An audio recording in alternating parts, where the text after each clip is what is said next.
तो विलसिता मसितांग शोभा वृंदावने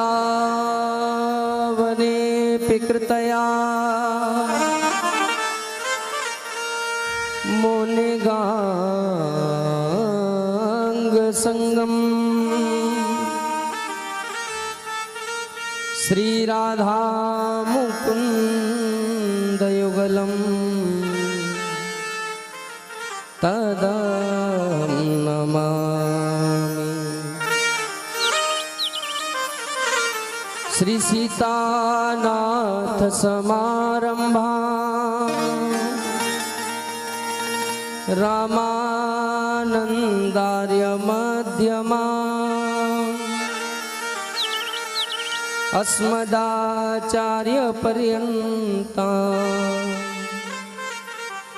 वंदे श्री गुरु परंपरा। वाञ्छाकल्पतरुभ्यश्च कृपा सिन्धुभ्य एव च पतितानां पावनेभ्यो श्री वैष्णवेभ्यो नमो नमः।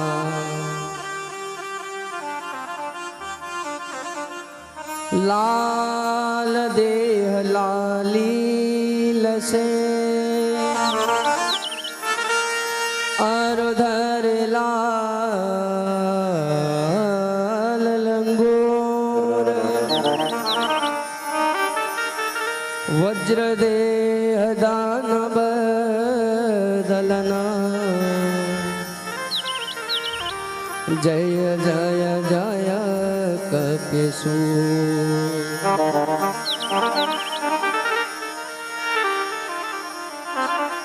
श्री जानकी वल्लभ लाडले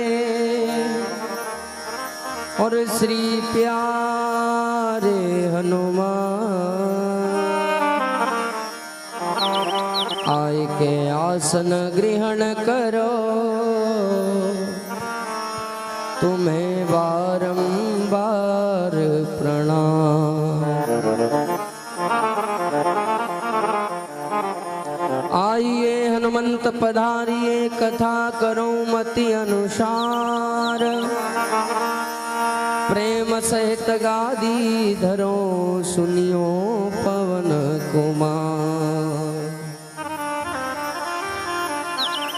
राधे मेरी मात है और पिता मेरे घनश्याम। इन दोनों के चरणों में मेरा बारंबार प्रणाम। अजगर करे न चाकरी और पंछी करे न काम। दास मलूका कह गए भैया सबके दाता राम। कौन सो संकट मोहे गरीब को कि कौन सो संकट मोहे गरीब को जो तुमसे नहीं जात है तारो। बेगी हरो हनुमान महाप्रभु जो कछु संकट हो हमारो। शांताकारं भुजगशयनं पद्मनाभं सुरेशं विश्वाधारं गगनसदृशं मेघवर्णं शुभांगं लक्ष्मीकान्तं कमलनयनं योगविद्यानगम्यं वन्दे विष्णु भवभयहरणं सर्वलोकैकनाथम्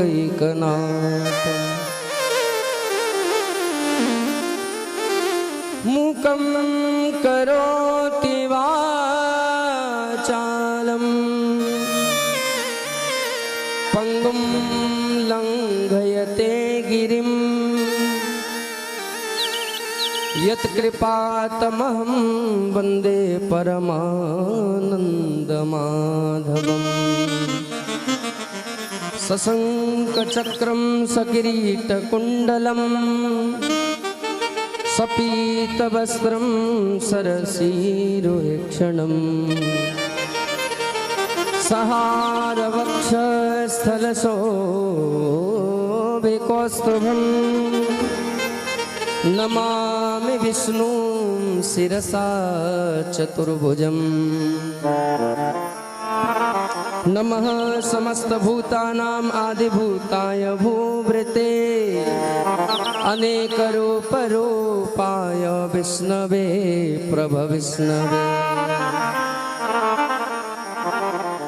श्री वृंदावन बिहारी लाल की जय हो, राधा रानी की जय हो, श्री सद्गुरुदेव भगवान की जय हो, श्री हनुमान जी महाराज की जय हो, श्री विष्णु महापुराण की जय हो, अपने अपने गुरु महाराज की जय हो, अपने अपने माता पिता की जय हो, सत्य सनातन धर्म की जय हो, धर्म सम्राट स्वामी श्री हरिदास जी महाराज की जय। जय जय श्री राधे।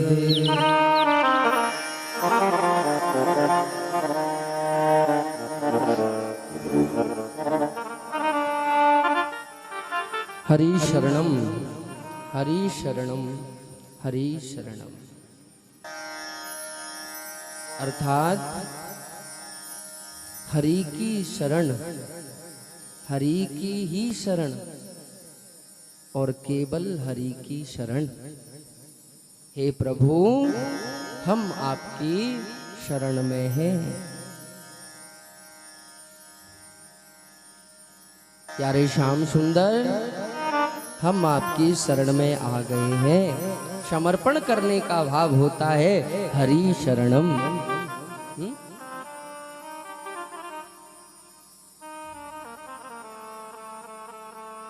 बंधुजनों, परम मंगल में परात्पर अखिलेश्वर अकारण करुणा वरुणालय भक्त वांछात कल्पतरु यमुना पुलिन श्री बिहारिन बिहारी जी की महती कृपा करुणा से श्री नारायण की असीम अनुकंपा से भगवान विष्णु की परम पावनीय बरसती हुई कृपा करुणा से अनंत बलवंत श्री हनुमंत लाल जी महाराज के श्री चरणों में बैठ करके बाबा भोलेनाथ की पावन छत्र छाया में बैठ करके एवं समस्त देवी देवताओं की पावन उपस्थिति में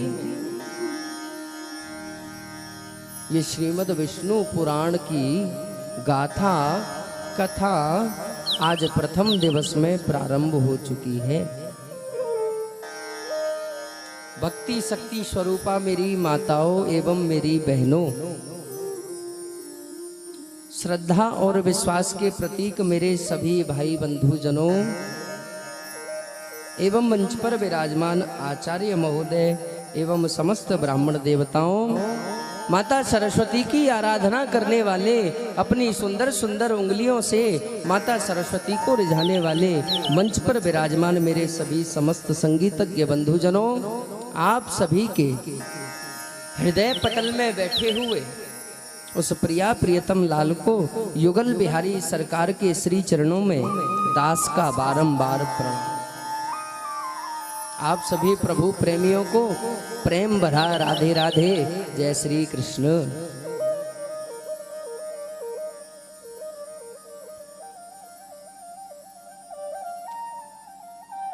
कलश यात्रा जब हम लोगों ने की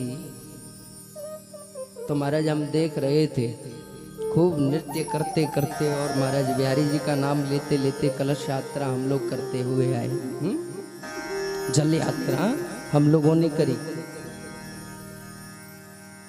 बांस की बांसुरिया पे घड़ों इतरावे हैं, यूं तो सोने की होती तो हीरा मोतिया की होती तो जाने काई कर तो है।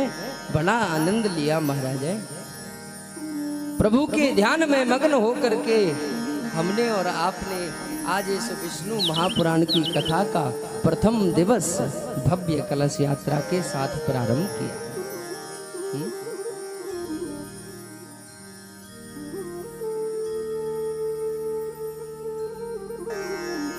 और सबसे महत्वपूर्ण बात, जिनकी वजह से हम और आप यहाँ एकत्रित हो पा रहे हैं, ये विष्णु महापुराण की कथा श्रवण कर पा रहे हैं,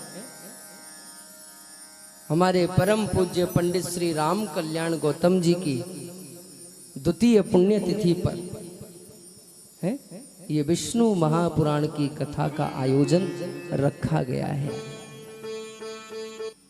सबसे पहला श्रेय इस विष्णु महापुराण की कथा का हमारे पंडित श्री राम कल्याण गौतम जी के श्री चरणों में जाता है। एक बार जोरदार करतुल ध्वनि से उनके लिए आप तालियों से स्वागत अभिनंदन करें। अरे महाराज, जिनको निमित्त बना करके जो व्यक्ति एक एक अलग अलग होकर के भटकते हैं, आज वो इस सुंदर से मंदिर में एक होकर के बैठ गए हैं। ये भक्ति का ही तो प्रभाव है। वरना महाराज सांसारिक प्राणी पे कहाँ इतना समय रखा है जो प्रभु के लिए समय निकाल करके 5 घंटे 4 घंटे महाराज भगवान की कथा सुन सके हैं। से नहीं, इतना समय किसी के पास नहीं रहा कि कोई व्यक्तिगत बैठ करके कथा करवा सके।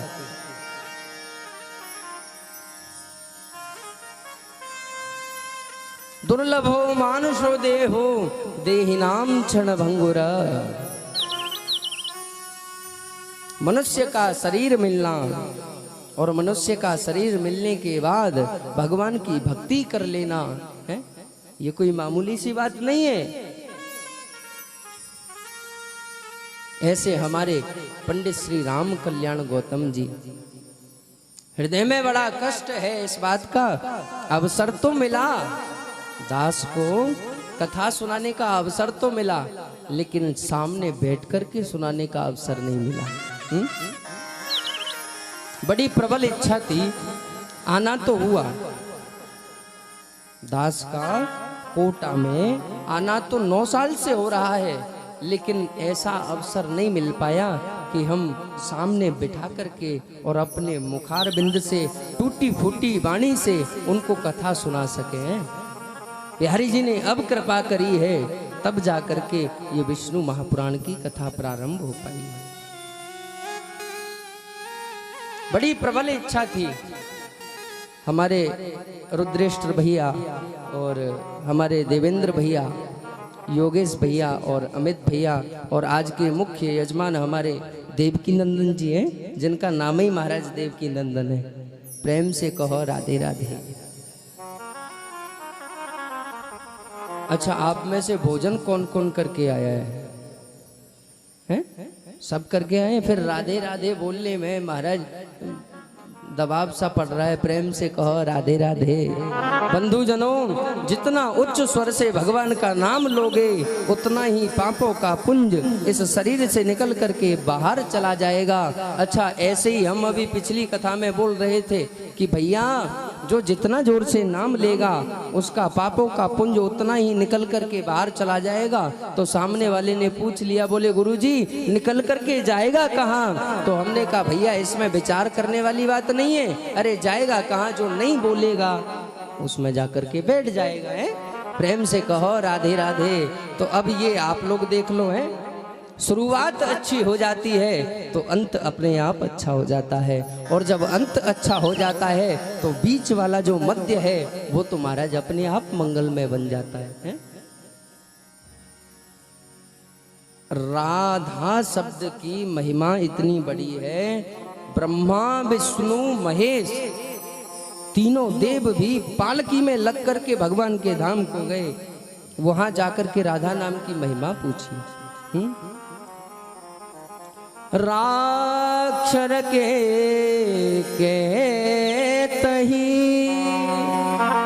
क्या होता है राधा शब्द से? कि रा अक्षर के कहतही निकसत पाप पहाड़। रा अक्षर के कहने से निकसत पाप पहाड़। इस पांच भौतिक शरीर में जितने भी पाप विराजमान हैं वो सब निकसत निकल जाते हैं। फिर होता क्या है? पुण्य भीतर आवत नहीं, मकार देत किवाड़। फिर बाद में अंदर नहीं आते। क्यों नहीं आते? जब हम लोग धा बोल देते हैं तो मुख का दरवाजा बंद हो जाता है, पापों का पुंज बाहर ही रह जाता है। इसीलिए जब जब हम बोले प्रेम से कहो राधे राधे, तो महाराज उच्च स्वर में दोनों हाथों को उठा करके प्रभु को चरणों में समर्पित कर करके तब आप लोग उच्च स्वर में बोला करें। अच्छा, हाथ उठा करके क्यों बोले भाई? राधे राधे तो वैसे भी बोल सकते हैं, हाथ उठा करके क्यों बोले? तो यहाँ पर महापुरुषों ने संशोधन किया है, हाथ उठाने का भाव एक ही होता है, हे प्रभु हम आपकी शरण में हैं। नदी में डूबने वाला व्यक्ति महाराज कैसे हाथ खड़े करता है ऊपर को? भैया कोई है तो बचाओ, है भैया कोई है तो बचाओ, करता है ना? तो भैया हम भी तो नदी में ही डूब रहे हैं। अंतर इतना है, वो सांसारिक नदी होती है लेकिन ये भाव गंगा है, विष्णु पुराण की गंगा है। हम भी तो विष्णु पुराण की गंगा में डुबकी लगाने के लिए बैठे हैं महाराज हैं। इसीलिए प्रभु को हाथ खड़े करके राधे राधे।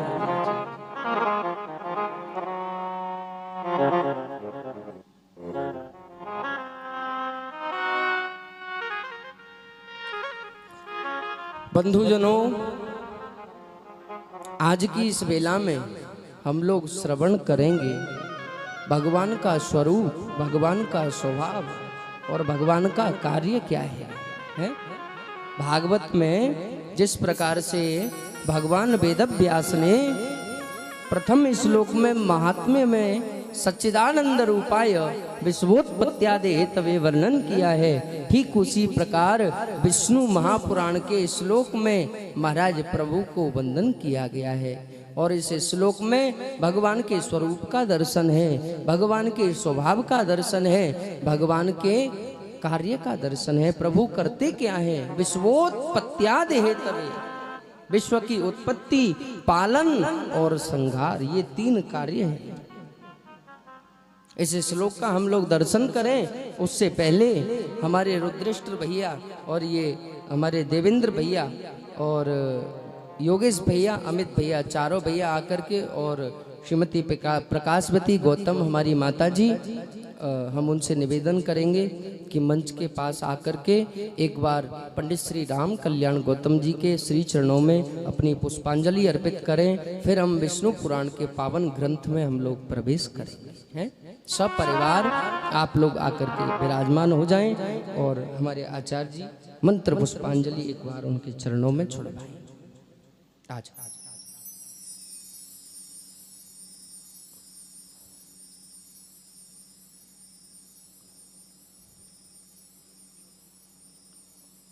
आप लोग भी सब ऐसी प्रभु से प्रार्थना करना कि ये जो चारों स्तंभ प्रभु ने बनाए हैं, ये चारों स्तंभ ऐसे ही बने रहें और इनके मन का जो संकल्प है, प्रतिवर्ष पंडित श्री राम कल्याण गौतम जी की पुण्य तिथि पर ही कोई न कोई पुराण की कथा ऐसी होती रहे महाराज, जिससे कि उनके मन को कष्ट ना पहुंचे, क्योंकि संकल्प था पंडित जी का, एक ही संकल्प रहा शुरू से। महाराज उन्होंने अपने हाथों से भी कई कथाएं करवाई। उसके बाद में इच्छा रही शिव महापुराण की, तो पिछली वर्ष शिव महापुराण भी हुई, और इस बार हमारे भैयाओं का मन हुआ महाराज जी पिताजी की पुण्यतिथि पर इस बार विष्णु पुराण होना चाहिए। अड़चन तो बहुत आई, लेकिन प्रभु जिसके रखवाले हो, प्रभु के हाथ में जिसका बीड़ा हो, उसे महाराज कोई रोक सकता है? समय की आंधी रुक नहीं सकती किसी के रोके से, धर्म की ध्वजा रुक नहीं सकती। कितने भी तूफान आ जाएं, कितनी भी आंधी आ जाएं, लेकिन ये रुकने वाली नहीं है। धर्म की ध्वजा महाराज शुरू से फहरती हुई आ रही थी, फहर रही है, आगे भी फहरती रहेगी। अड़चन तो बहुत आती हैं, लेकिन अगर संकल्प दृढ़ हो जाए तो ये फिर रुकने वाली नहीं होती है। आप देख ही रहे हो ये सुंदर सा मंदिर और ये विष्णु पुराण की कथा आप लोग श्रवण भी कर रहे हो।